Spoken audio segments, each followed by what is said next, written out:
Tonight on Podcast 'em Down, heavy metal homeward bound, or even better, it's Jag Panzer's The Hallowed. Podcast them down! Hail Metal Nation, it is we, Podcast Them Down, Metal Podcast. This episode we will be reviewing Jag Panzer's The Hallowed, newest album. That's Doug and Matt, and I'm Tim, and it's been a few months since we've actually reviewed something, so we have to go over how we review it first. But Please. I'm already, you can't hear it, but I got the album going in my head, so, in my ears, that is. You too, but is this the first time you're listening to it? No, I've listened to it sort of 3 or 4 times. But my problem is I keep falling asleep. Oh, you heard the last song too, huh? Mm-hmm. Funny story. I fell asleep listening to the Jag Panzer comic book review by our podcast last night. I'll blame Dave for that one. Damn. All right. Format CD. That's what I got. I got it right here. Let's see if the camera has the same problems it did with 72 Seasons. No, it doesn't. All right, it likes it. So I got the CD here. We need to start with the genre. Oh, this could get contentious off the bat. This is. So what is the genre for this? I wouldn't say power metal. I'd probably say, well, I was going to say classic heavy. Let's start with classic heavy metal and see where we go from there. I'm gonna default to American power metal. I definitely would have called older albums that. Yeah, and that's where it's interesting because this is a bit different. But do we put the band in a whole new category because they changed their sound slightly on one record that has very contemporary production and You're right. At least 1 or 2 thrashier songs? You're right. I will. Yeah, this is American power metal. Let's call it that. What if we called it classic American power metal? Because there's definitely like a nostalgic element here. Yeah, but is that separate? I don't know. I would say it's either Armored Saint, that sort of style, like that. Then you got the trad metal. That's the real contemporary throwback stuff.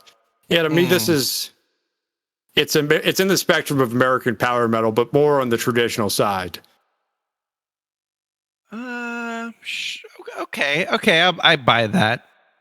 Where I would have started shit with Tim is he knows my position on that term, American power metal. I view that as a distinctive genre and not really about the country, but it's describing a harder sound than Halloween. The distinctive to Iced Earth, Jag Panzer, Burning Shadows for that matter. That said, while reviewing or looking at reviews of this record, the most common phrase other people use now is US power metal. The phrase I got on Tim for last year. That's right. You have become the thing you hate, Doug. Which is very metal, which is why I'm sticking with American power metal. Okay. So, where do you want to? Let's start by before we get into the songs. This is a concept album about a post-apocalyptic world. Right, told from the perspective of their pets. Okay, all right, that makes more sense. Is it pets though? No, or not they seem really. sentient? Because I made the homeward bound joke at the very beginning, so I was buying into this too. But they can talk and things, right? Yeah, so I made the narration finally click when I understood that nuance. I definitely didn't get that. They can communicate basically with their owners. Okay. Is it like the golden compass? Not the right word. What's that? Is it like the Golden Compass where there's like those animal things that are aspects of your personality? Maybe, or but not? they all have their own animal too. Uh-huh. So it's not like several people with dogs. It's like this guy has this wolf or whatever. The wolf. Right. And someone else has like a hawk. What I'm not clear on I'd have to get the comic book out to get all the names of the characters and the names of the animals. So, I see. Okay. yep. Okay. So we divide these albums we review into 3 acts, and we will go through each song and then decide where the act ends and then rate the act as such. Okay, Right. So starting. Do we establish the acts in advance or go song by song and do it? Let's go song by song and then decide where the act break is. All right. That's a good idea. Okay, so it starts with Bound as One, which starts with like an engine starting up, and it sounds to me like they're trying to do Manowar Wheels of Fire, but like their car sucks. But then Apocalypse. But then they got this drum, yeah, but it's the Apocalypse, and then they got this drum intro thing that kind of sounds like the engine, which you may remember from. Oh, who is that? Is that like Van Halen or something? From the 80s. And then Kickstart My Heart. Oh God, no, it wasn't that. But then it kicks it. But same idea. then it kicks in, and it's immediately classic Priest. Priest. Yes. Okay. Classic Jag Panzer, heavily inspired by Judas Priest. Yep. Especially in this one. Yep. Yeah, I said the intro is very Priest, and then instantly you get a Jag Panzer hook like right away. That's the thing with a lot of these songs is the the choruses by the end of the song, but not in an obnoxious Guns N' Roses. We've repeated the chorus too many times, and now you want to die. Sort of way. They're very good at writing choruses. Yeah, that's what it is. It's there is repetition. There is like clearly this verse structure they want you to remember, but at the same time, it's not a Iron Maiden-y to the point where that's all you get. I will say there are definite Maiden vibes in this song too. And there are, yeah. Yeah, luckily I'd say they're good ones. Should we go over the history of Jag Panzer real quick? Oh yeah, we've done that before. Do you have something prepared? Because I don't. Well, they've been around since '83. They released a very popular first record. What's that called? Is that Ample Destruction? Ample Destruction, and then. I'm probably exactly saying what you said in the comic book review, but some percentage of their fans think like the story ends there. Most of their fans have stuck with them. I think they were inactive for a while, came back in the 97 maybe, and have released a bunch of good to great albums and very consistent. Yes, all spot on. Yeah, it also seems like whenever they get promos written about them, all they do is mention Ample Destruction. They're like, oh, remember Ample Destruction? Which came out in '84. And then they're like, well, they have a new album now. It completely ignoring stuff like Chris Broderick was in the band. Yeah. They've been consistently releasing albums for 20 years now, 25 years. They just like these lazy promo writers just go, Ample Destruction new album. It's just like, fuck you. Was Ample Destruction major label? Probably. That's a good question. I mean, back then, It's hard to tell what was a major label. It was on Ironworks. Is that a major label? But that could be owned by someone. I don't know. They also put out Ninja, a band called Ripper that's not that Ripper. Sleepy Hollow, Subjugator, Stormtrooper. Oh, that came out in 85, so that's probably why they're called Stormtrooper. Oh, hold on. It was actually originally released on Azra Records, a small independent label. It received poor marketing and thus only became an underground hit and was bootlegged immediately. Okay. Back to the songs. Second song. I got my shit all mixed up here. All right, second song. I'll look on my Walkman. Pray. So this one, it's got like some anthrax or suicidal tendencies or even like body count to it. It's got the da da da da da da da da, very simple riff, and then pray. Yeah, I like the gang vocals. Oh, also, there's a lot of lots of lead guitar. Starting with this song, there's like lead guitar everywhere they could cram it. Yeah. And what I really like about the first couple of songs is how short they are to the point. And I had written on my notes before I fully understood what this song was about that I like it when the lyrics involve technical capabilities of things, but it's actually like the birds that have night vision and like whatever the other line is. They are the weapons. They don't have weapons. Which I enjoyed. Well, remember, it would be very on brand for Jag Panzer to write exactly the technical specifications of something, which they did from Take to the Sky. Yeah. And what I will say, it hasn't popped. This album is a concept album. I know we were going back and forth in this a bit. I do think you can understand the story and the lyrics. And what I appreciate about it is it doesn't get in the way of anything.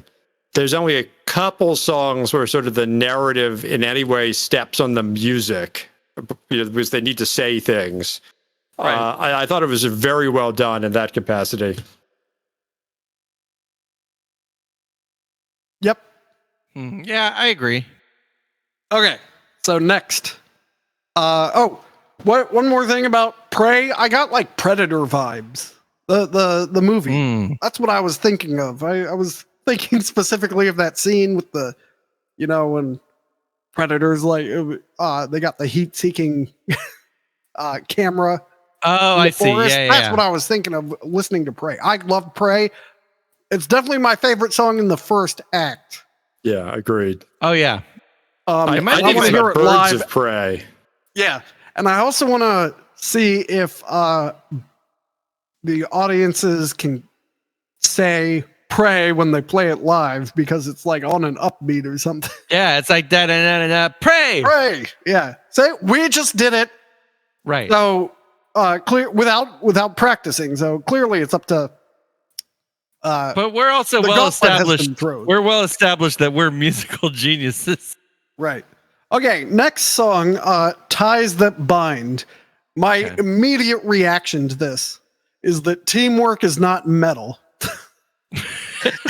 but there's resentment, too. It's about like the relationship, I assume, between a psychic dog and his master, but the dog resents the master, but they're dependent on each other to get through this harrowing months-long journey they're on. Do we know where the journey started? Where they're going to? I was probably informed by the cover, but I think it's from a wintry apocalyptic city into someplace Arcadian and clean. See, this might be a total misreading on my part, but I just assumed that it was Santa Claus and his dog. Yeah, I don't think that's accurate. Yeah, I wonder if it goes both ways. So, like, if there's lightning, the dog's gonna get scared. Does the guy get scared? Or like, Like what is the fireworks. nature of this telepathic link of theirs? They should have explored that in at least Yeah. one verse. Right. Or at least like an interlude. This is I respect the purpose of this song, both kind of functionally, and you need a ballad, and it ties into the narrative.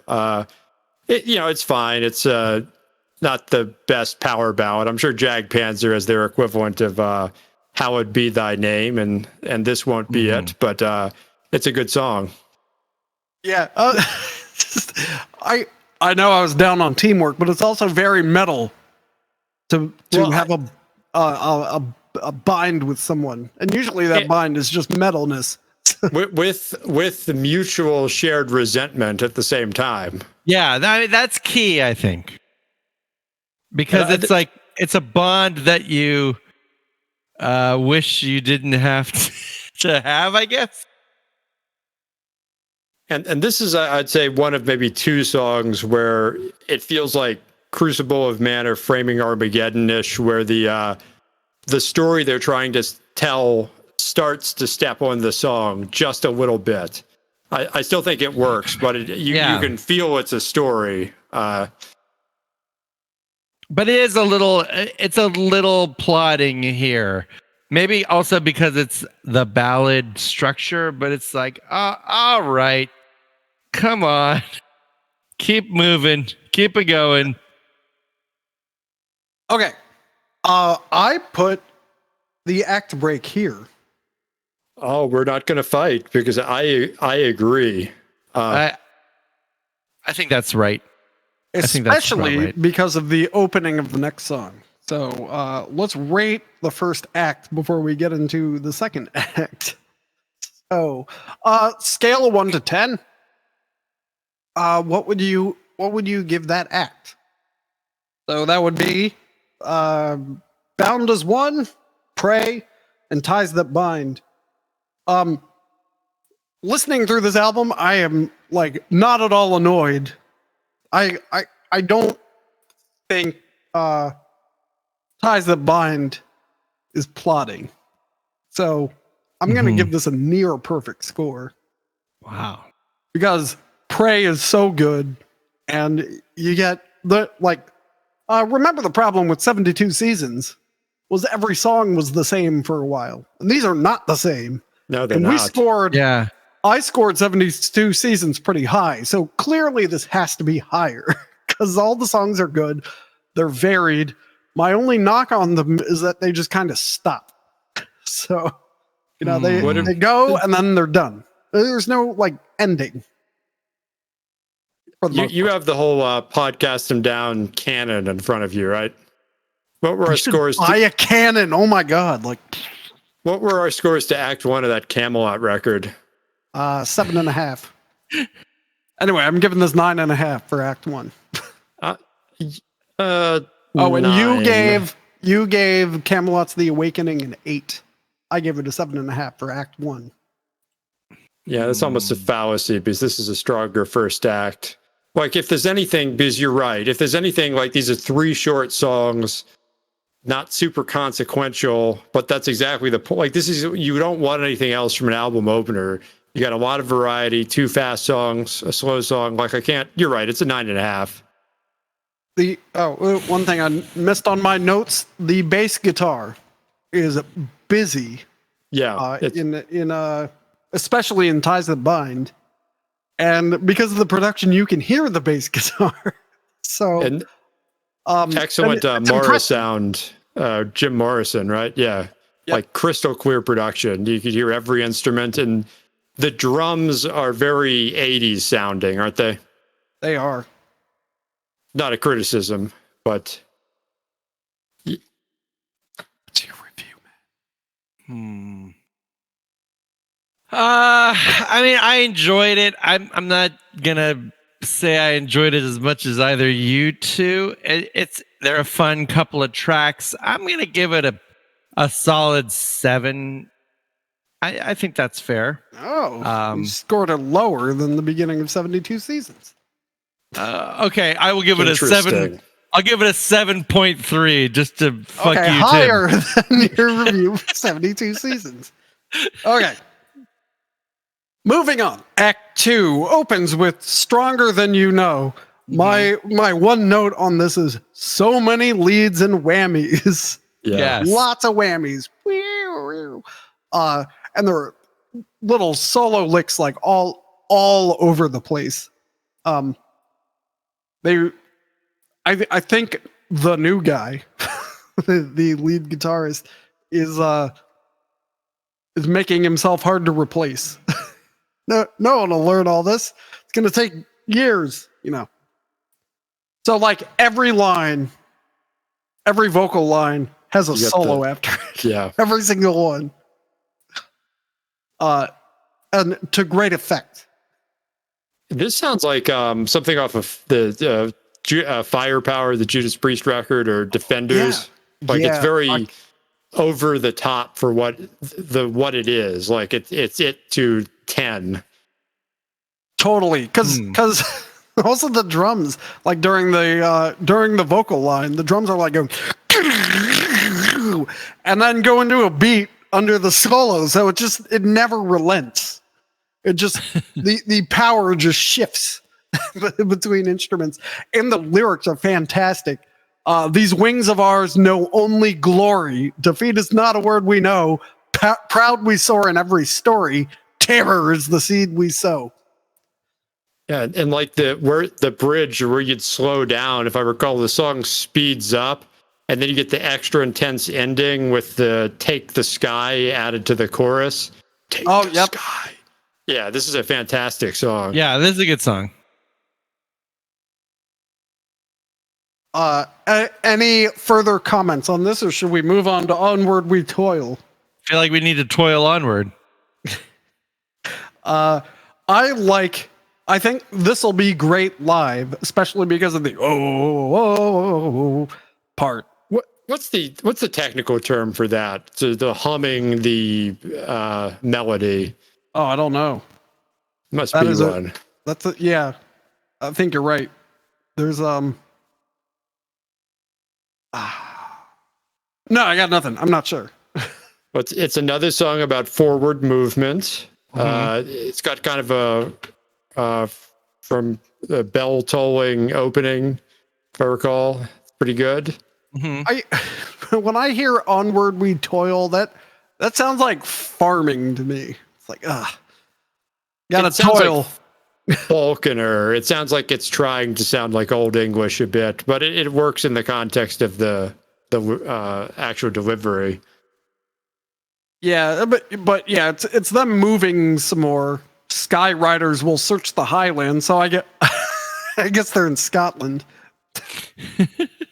Or they're heading to Scotland. I don't know. They're on that boat. What I'll say is I really had to listen to this album a lot for these middle tracks to kind of open themselves up to me.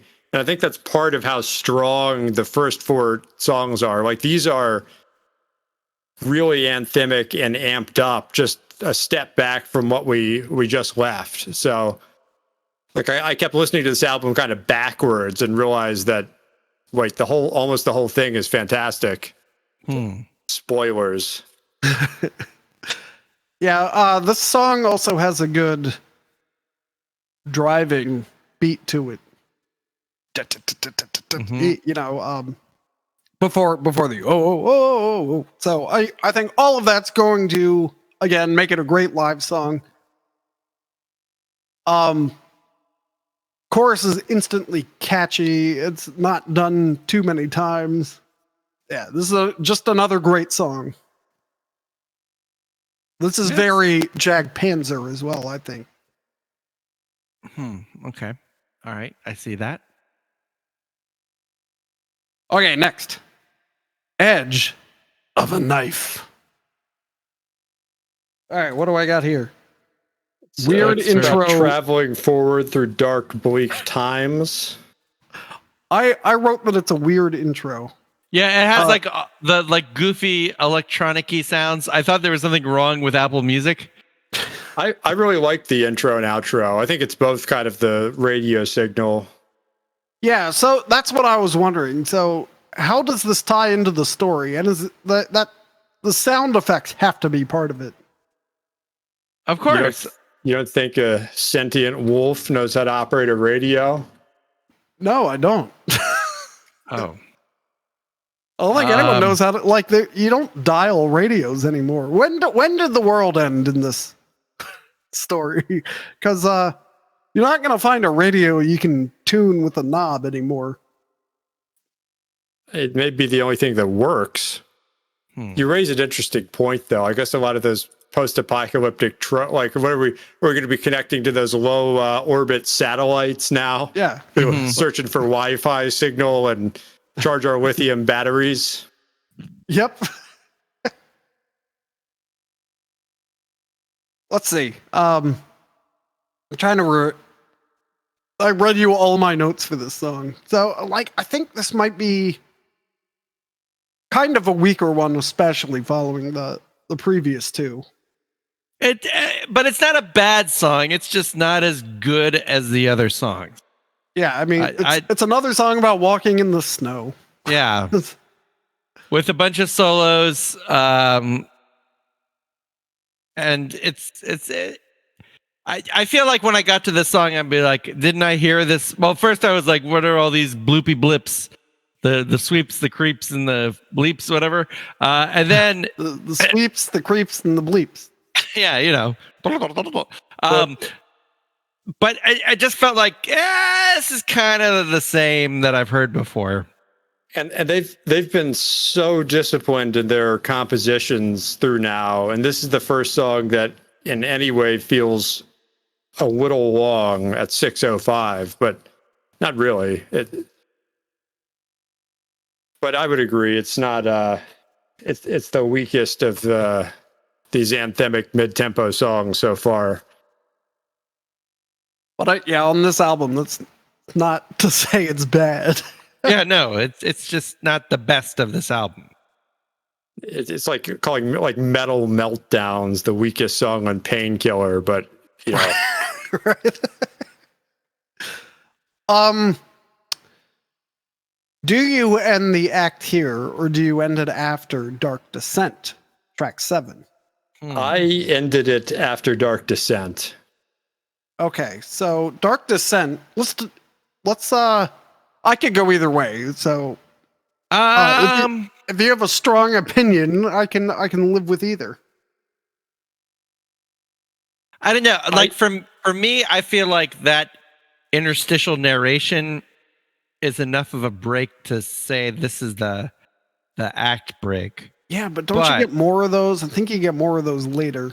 You do, but for some reason I'm okay with those later on, as kind of like wrapping up the story, because it's like, oh shit, we only have 4 tracks left, and we have to tell you about the hooker jerkers. But I could see the argument for including Dark Descent in the middle. But I kind of like it as act. Go ahead, Matt. If I'm thinking of acts like symphonic movements, if this is a symphony, I think this is the beginning of movement 3. Personally, I based mine probably too much on math, which is not the right approach, because that's not why we do this acts. It's more about the musical or narrative flow. But I would make the narrative argument here, and it's got to be the lowest point in the story for the protagonist. Would be the start of the third act. Okay, well, yeah, I guess I'm won over to that argument if it's the narrative flow. So from that sense, maybe I'm sold on this being the first song of the. Well, no, they got to fall, and then they're descending in the darkness. I guess you lose all hope in the very beginning of the third act. Typically, that's when the rug's pulled out from under, and they have to improvise and respond. Yeah. Well, all right. What if we split the difference and say at 2:56 of Dark Descent, the third act begins at the break? There's like a breakdown in the middle of the song, right? Like that's the third act. Okay, done. I can live with that. I guess that doesn't actually show up in our score in any sense. So yes. Okay, well, this song, Dark Descent, I love the chorus. Hell's fire is a long way down. Hell yes. Like, just that part alone. And then the chorus ends with, we will conquer what comes our way. Fuck yes. This, love the song. And it's evocative. I mean, both the lyrics work sort of as allegory and also as a literal tale of descending down into a valley or wherever they're trying to get. Mm-hmm. Yeah. Well, now I'm wondering which lyrics are in Act 2 and Act 3. All right. So anyway. All right, well, halfway through this song is the end of Act 2, so let's throw some scores down. We said, what was it? Edge of a Knife?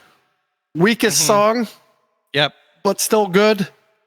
You know, so that's your weakest song. Yeah. I'm going all the way down from a 9.5 from Act 1 to 9 in Act 2. It's still fantastic. Love it. Yeah, I concur. For a middle act, it's fantastic. And when Matt only gives it the 7, it's because he hasn't listened to it enough. You know what I'm gonna do? I'm gonna have to give this. I'm gonna have to revise my Act 1 score to 8.3 so that I can give this a 8.01.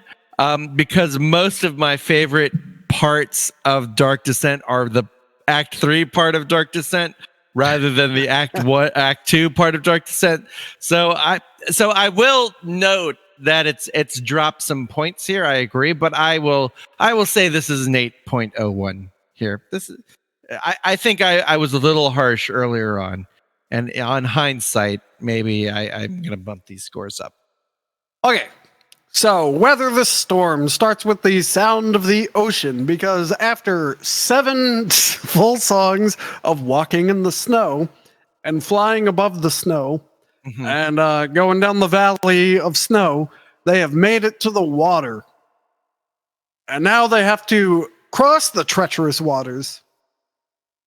But I guess there's a storm, and now they have to weather the storm, hence the song title.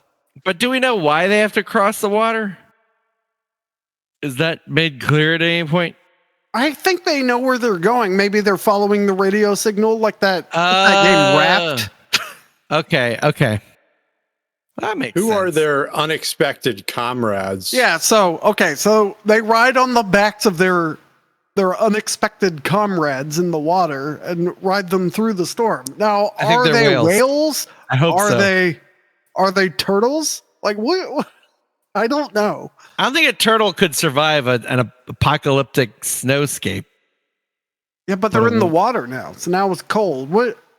Yeah. So does the comic not answer these things? It might.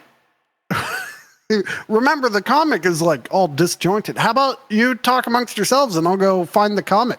Yeah, I think this is important.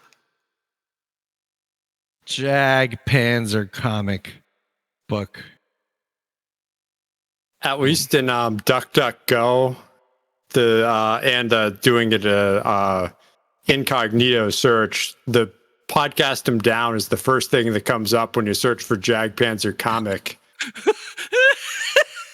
I'm sure the boys of Jag Panzer are pleased about that.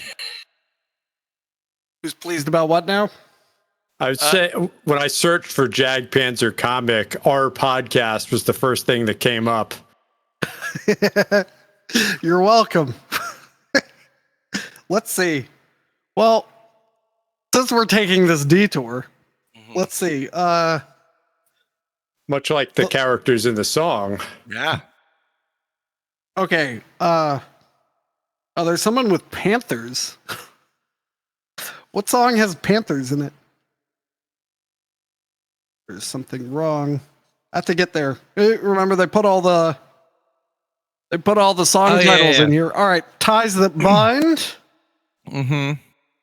As I'm walking through, oh man, this is hard to do. Walking through some city in the snow. Oh, a member of the Jaw has spotted Alice.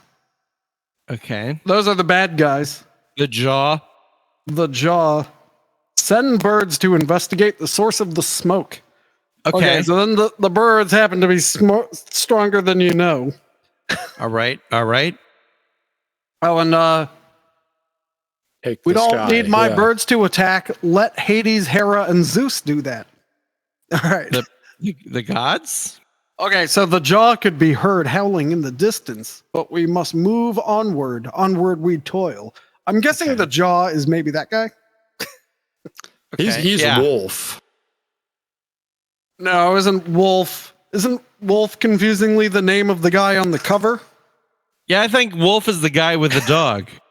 Oh, I thought on the basis of the narration, you could be right, but what I think I know about the story, I understand from the credits, where they credit Wolf and Alice / the storyteller. But yeah, okay, I was assuming that was a talking wolf animal. But okay, no, I think I'm it's persuaded. Like I would like to posit with no evidence that the human animal pairs take on the persona or at least name of the animal, except for Alice. But maybe that's why, or maybe he's just happened to be a guy named Wolf who also happens to be paired with a wolf. Well, like if for that's Wolf, that's a picture of a villain. Yeah, I'm solved. My error.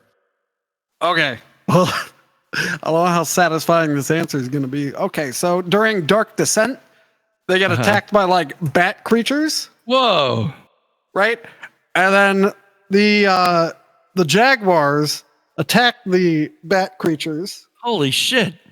Okay, and then a guy with a flamethrower says, "Taste my flames, you bastards!" Is that renewed flame? No, it is not. Oh man! So it says those coordinates are far beyond that rock. We'll need some kind of boat. So yeah, they found some coordinates somewhere. In the radio message, brah. Right, during Edge of the Knife, I think. It's the classic, is anybody out there? Yeah. Come to this spot. Yeah. Okay, so here they are. They're like, oh, there's the rock.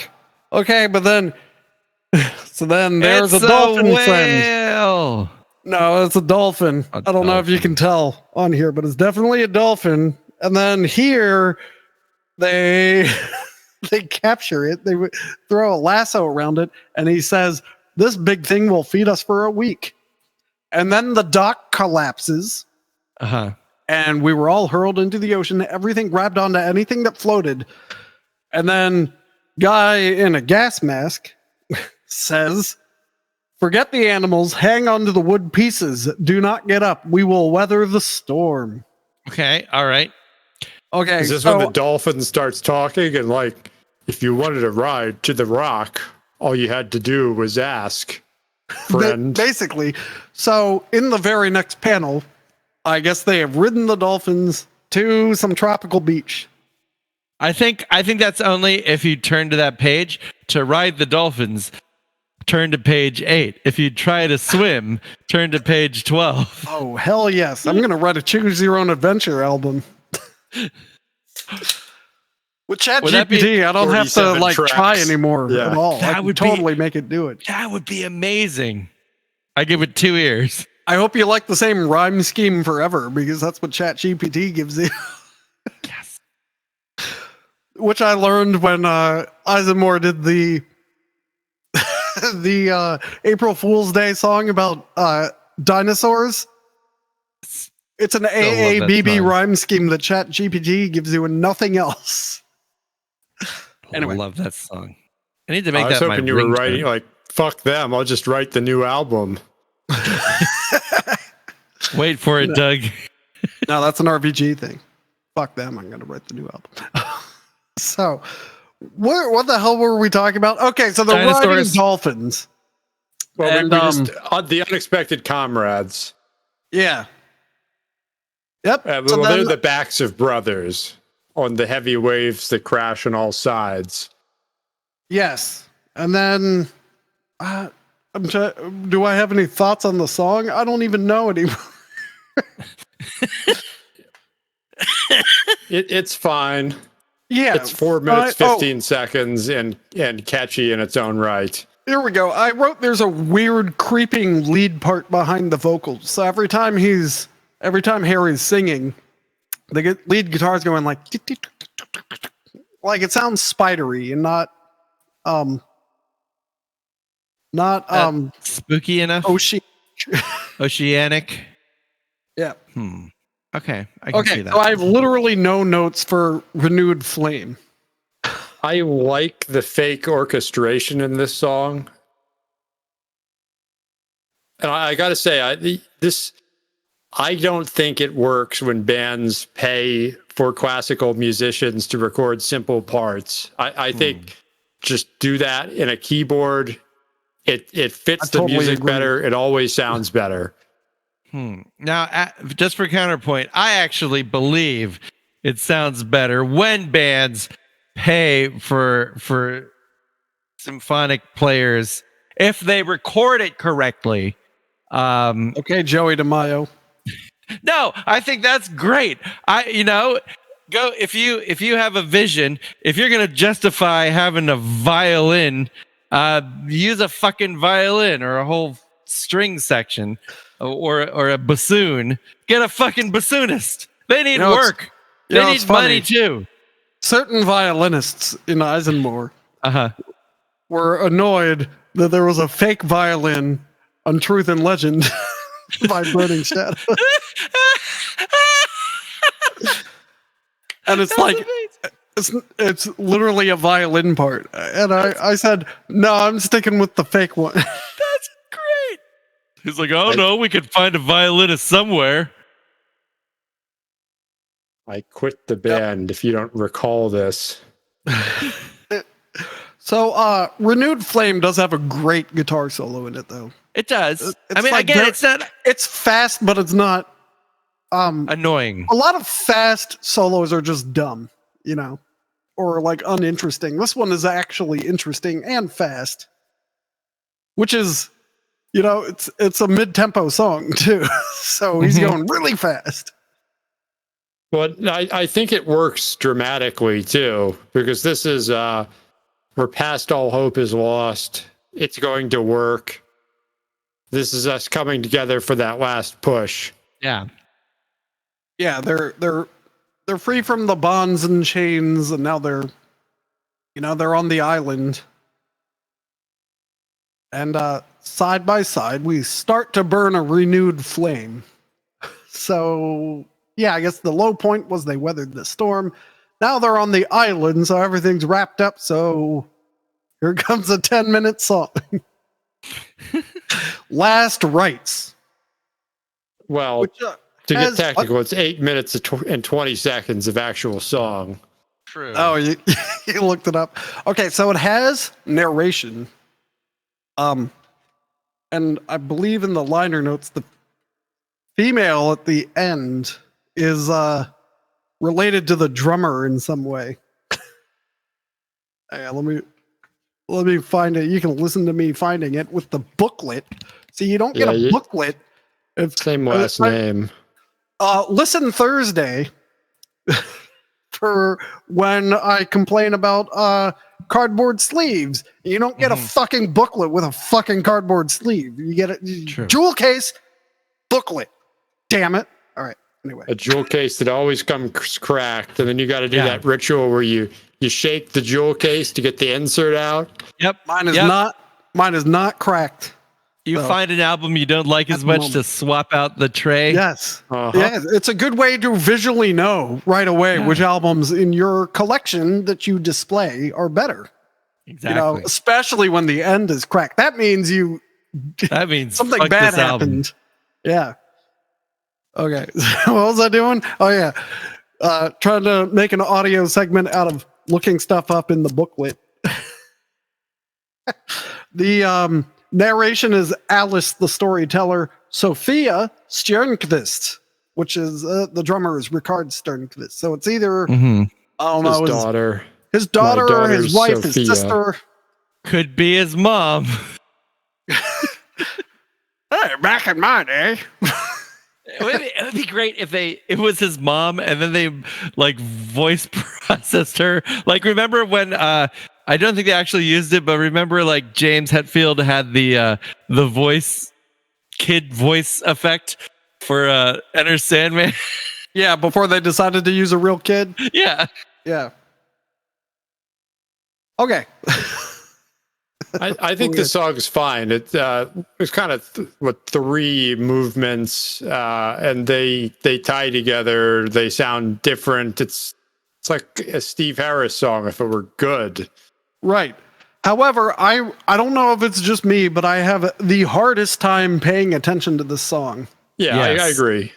I also kind of wish that the last minute of this track was the first minute of the album, because I would feel a lot less lost. Well, there's that, and I think they pretty much wrapped the story up to a reasonable degree in Renewed Flames. Mm-hmm. Like, yeah, they're recovering and separating all of that, and it is important stuff. But it's maybe not the epic song. Maybe this is if you're going to do a 9-minute song, maybe it would have been better in the middle. Mm-hmm. Yeah. And the story, spoiler alert. So I guess all the animals and people get there, and then they go, "Okay, see ya. We're no longer funded." Or what? Maybe all the waves like shorted out their. Maybe they use technology to have the links with the animals, but all the animals go off. Maybe. Well, they're with like folk. They came together. They had a quest, and it falls apart. Not in a bad way, but natural separation, end of a relationship, end of a journey. Yeah, and this song is a good ending song, but again, I just can't pay attention to it, and I haven't been able to figure out why. And it's not like it gets old or anything. It is plotting. But like, how do you fix that? I don't know. Yeah, I mean, whatever you want in a long song, it has. It speeds up, it slows down. A lot of guitar parts. The lyrics are comprehensible. But I agree. It's just kind of it's too much of a come down. Yeah, and then the very end has the epilogue of the story with Alice. But I just feel like I the wanted story of the Hallowed. Yeah, but it's just like that's it. I feel like there's been like such good like building. There's been such good like narrative flow up until this point, and they're like, yeah, that's it. And, whatever. We never spoke about it again. Separate episode, but the Gettysburg Trilogy by Iced Earth ends the same way. It's this humongous buildup, and like, General Longstreet, is like, I believe this attack will fail, and General Lee is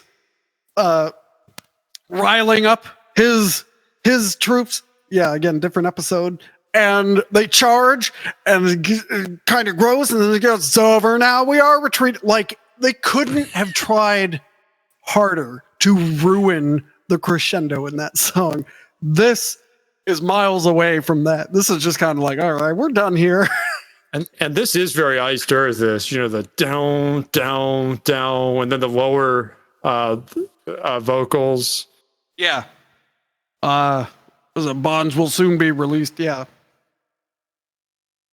Something like that. Oh, I just noticed a typo on Encyclopedia Metallum. Metal Archives. How can they be released? Yeah, I hope someone gets fired for that blunder. Gets removed for this blunder. Or maybe for each mistake, they should add a band that they don't want on Metal Archives. I think that would be better. I love this compromise. All right. So that's the end of the album. Let's see. Act 3. I don't think it's as good as the other acts. Nope. Yeah, so I'm going to continue my downward slide all the way to 8.5. So the worst act on this album got a B. That's about right, though. I think in my adjusted scale, that's going to land me at a 7.5, which I would point out is still higher than the first two acts of 72 Seasons. And that seems right for me. Yeah, I had a class once where a 33% got you a B. Wow. That's not the case here. This is actually a decent song. 8.5. I think that's right. Renewed Flame's very good. And we put most of Dark Descent in this act. Yeah, I'm happy with that. What was your number? I wasn't listening. 8.5. All right. Hey, we locked on. We are perfectly in sync with our scores. I'd say I got there independently of your assessment. Right. Well, it just means Matt's wrong, is my point. Boo. Okay. We have two more categories to evaluate: the presentation and the trueness / metal. Presentation. CD, full booklet. Yeah. They got so Tim starts at 8 because it comes in a jewel case. Yep. They got photos of everyone. They got all the lyrics. Wait, let's see if that typo is in here too. Maybe someone faithfully recreated the typo. Nope, it is correct in the book. They even have 2 pages dedicated to thanks. They're grateful. That's pretty metal. Harry Conklin thanks, among other people, of course, Tim Owens. A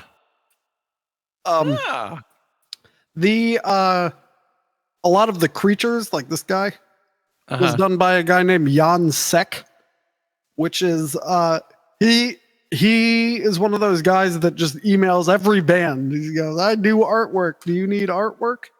So he got some of this. I don't know if this is the most popular thing he's ever been on, but I can write up Jan Sek and ask him what his prices are. If I wanted to. So it's a good cover.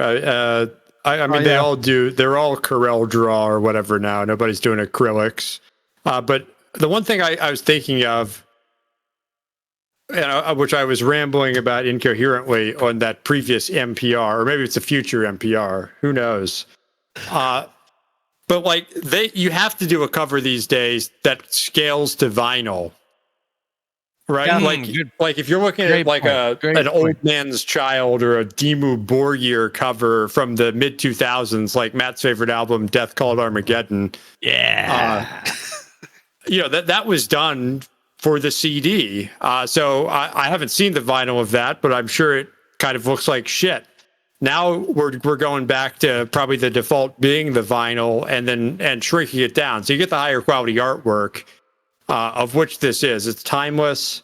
My one complaint, I don't like the lens flare, and I don't like how the JAG Panzer logo is treated as a 3D object in the context of that lens flare, but very minor.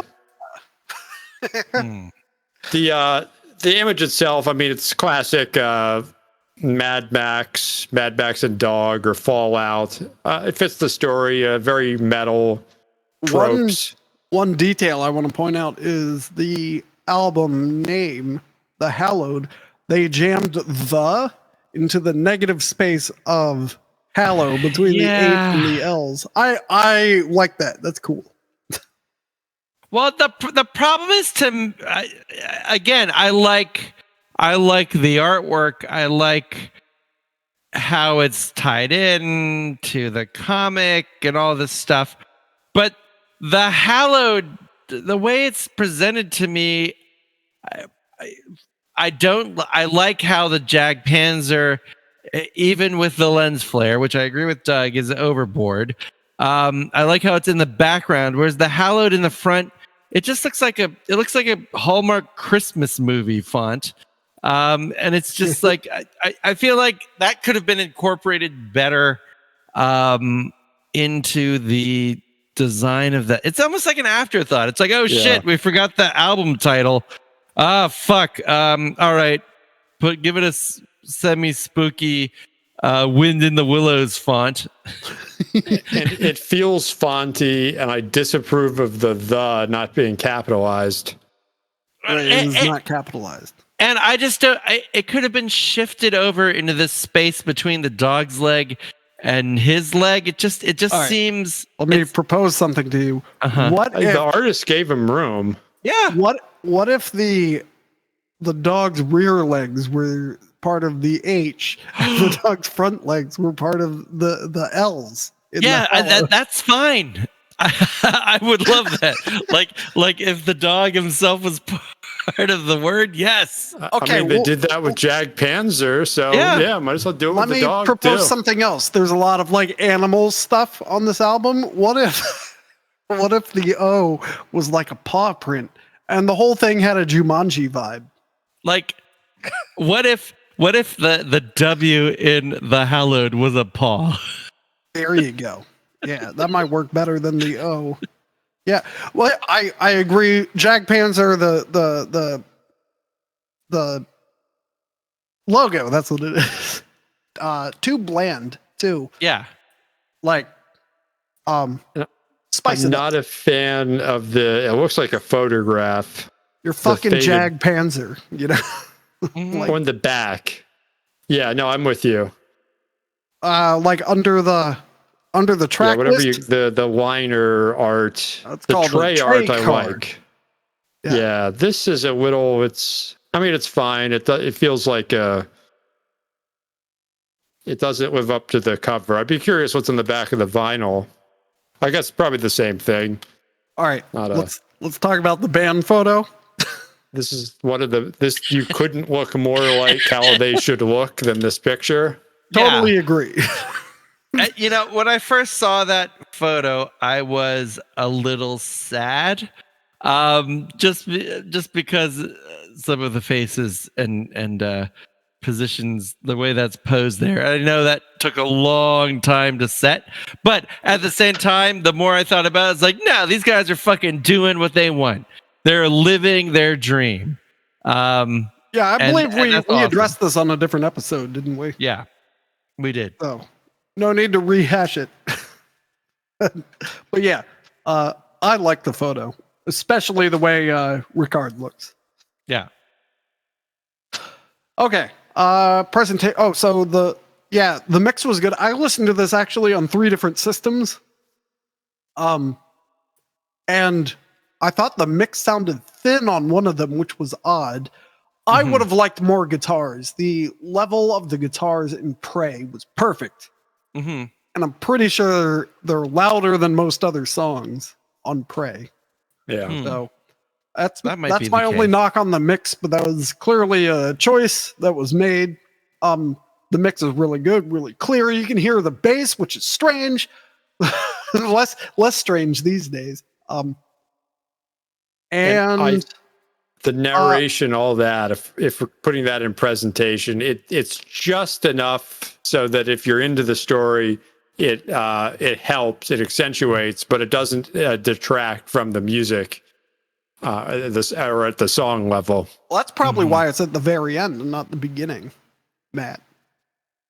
I still just don't think it works. Either way, I'm going with a 9 on the overall presentation. 9.5. I concur. You're going with 9 or 9.5? Damn it. However, we're at the same place. Always. Fuck. Well, I got there differently. I am also going to give it a 9, even though I primarily listen to it on my car speakers, which Tim apparently thinks means I haven't even listened to the album. Which you'll find out on Thursday's episode. I mean, yeah, which I predict Tim will think. Hey, better than your phone. Yeah. All right. So straight nines then. All right. Trueness and metal. Okay. So how old is Harry? He just turned 74. No, the other Harry. Oh. Isn't he like 60 now? He sounds exactly the same as he. Harry. Very, very impressive. Harry Tyrant Conklin. Yeah. You know, and this album is unmistakably Jag Panzer, yet you can hear like the good parts of Iron Maiden, and you can hear the Judas Priestness coming through. The whole thing is as true as you can get. So I'm going all out, perfect score, 10 on the trueness. Wow. I have his age if you want to guess. 60. 68. Okay, by Price is Right rules, Tim wins. He is 61. Hey! I don't have applause. I still haven't put applause on. Maybe one of these days I'll get around to it. So we'll have to go with the laughter as the applause. All right, Metalness scores, go. I have noted it's a perfect mix of retro and contemporary metal, which I think has been spoken to. It's a sincere commitment to a fully realized, if kind of familiar premise. The animal thing doesn't play stupid. That's probably the single most important thing to be said about this record. That could have been a terrible idea, but it works. Yeah, true. So for those reasons, different from Tim's, it also gets a 10. Now, I like you the realize fact that anything less than a 10 is directly attributed to you listening in your car. yeah. Okay.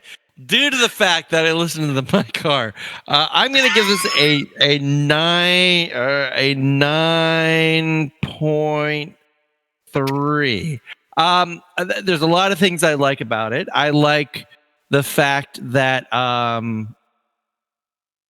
they have remained large. They have evolved. You know, a lot of bands, if you think about bands who are their rough contemporaries, their sound is much different in a different way than their original classic sound. Now, I think Jag Panzer has evolved. You can't say they haven't evolved. They haven't changed. They haven't grown. But there's that essential core, like the reason we like them has like kind of remained consistent in a refreshing way. And so I'm giving a lot of credit for that. I do think, for example, that there were times where I could have done without the narration and the story. I don't think, I think it could have been, you go all in on the storyline, or you just say like, hey, if you want to know what's going on with these songs, go get the fucking comic book nerds. There's this slight hesitation where they didn't quite go all in on the story, but they also have enough of the elements of it where unless you really work, there's not enough in the album itself to tell you what's going on. And so that is what prevents me, and the fact that I listen to it in my car, from giving it a perfect 10. But it is very good. I would also have all the metal skeptics out there note that this is the highest trueness score I have given. That is, and cool. That I am also the most parsimonious with my metalness scores. So that's just putting that out there. You gave me an idea. If you want to hear where fully committing to the story is such a bad idea, we should talk about Dream Theater's The Astonishing. Yes. Yes, that's going to be, you're going to regret your enthusiasm. Oh, I am not. And I think Doug will be sick that day. November, whenever that happens. Are you trying to come up with the the month name. You know, they don't have to be month names, right? Oh, I think they do. We have September coming up. yeah, I can't wait. God damn it. Oh, And October. that, that reminds me. Did I share with you that someone commented on our thing about Udo and immediately took a defensive position against what we said about Udo? Yeah, he kind of praised and threatened us at the same time. Yes, let me see if I can find it. You dared to laugh at Udo. It's a flagrant lack of respect for this legend that he is. And he also said Udo and Dirk Schneider are the best. I think it's impressive that even though he's a big German rock star, he can still make fake accounts on YouTube. No, I believe that was just a rabid fan. Oh, also, while I have this open, Rat Salad Review wanted to correct us. You are totally wrong about Severed Angel doing another band's song and vice versa. The band you're referencing is called Blood of Angels. So we got Blood of Angels and Severed Angels confused. I don't think so. I think this guy's right because I'm pretty sure he's in Blood of Angels. Oh shit! Oh no! Oh wait, hold up! Blood of Angels is familiar. Blood of Angels is from Tampa. Yeah. So, yeah. And I've definitely been to this website. Yeah. All right. So there you go. I think that's all the loose ends. If you disagree with us, you're wrong. Write to you're wrong at podcastthemdown.com, and we will treat your opinion with the respect it deserves. Yeah. Okay, and until next time, Metal Nation, keep in mind that you can always ride a dolphin to an album, an island, and an album. And an album. An album of islands. No, an island of albums made of jewel cases. All right. That's why we need jewel cases. And listen Thursday for an unhinged rant. Cast them down! Is anyone ever going to top the Age of Mastery cover? I got that on vinyl. I got a big one of that. Fucking great. It's the same art, right? Yeah, it's exactly the same. That's beautiful.